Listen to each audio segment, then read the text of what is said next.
লঙ্কানদের রানের গতির সাথে পাল্লা দিয়ে বাড়ল টাইগার অধিনায়কের হতাশা। মুস্তাফিজুর রহমান শুরুতেই সাফল্য এনে দেন, কিন্তু সেই সাফল্য ধরে রাখতে পারেনি বাংলাদেশ। আবু ধাবির যে উইকেটে ব্যাট করতে দিশেহারা টাইগার ব্যাটাররা, লঙ্কানরা সেখানে রান তুললেন হেসে খেলে।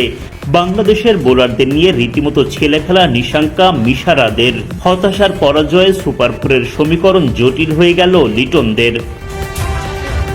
ব্যাটারদের ব্যর্থতায় শ্রীলঙ্কাকে মাত্র 140 রানের লক্ষ্য দেওয়ার পর বোলিংয়ে নামে বাংলাদেশ। টাইগারদের হয়ে প্রথম সাফল্যের দেখা পান মুস্তাফিজুর রহমান। লিটনের ক্যাচে কুশল মেন্ডিসের বিদায় ঘণ্টা বাজে। 13 রানের মধ্যে প্রথম উইকেটের দেখা পায় বাংলাদেশ।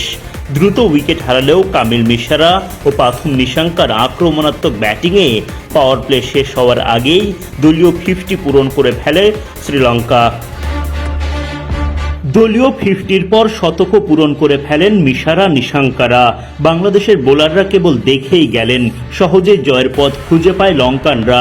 চেষ্টা চালিয়েও আর ম্যাচের মোড় ঘোরাতে পারেনি বাংলাদেশ। দুর্দান্ত জয়ে সুপার ফোরের পথ সুগম রাখল শ্রীলঙ্কা।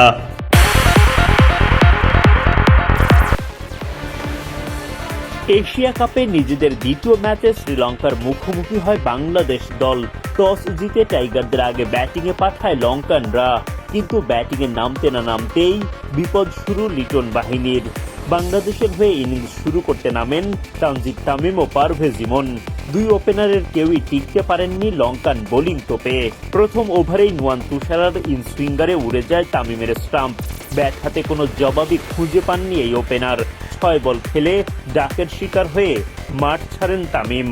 পরের ওভারে আরেক ওপেনার পারভেজ ইমনের উইকেটও হারিয়ে ফেলে বাংলাদেশ।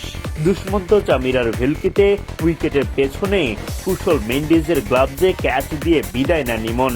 4 বল মোকাবিলা করে তিনিও রানের খাতা খুলতে পারেননি। দুই ওপেনারই ডাকের শিকার। 0 রানে জোড়া উইকেট হারায় বাংলাদেশ।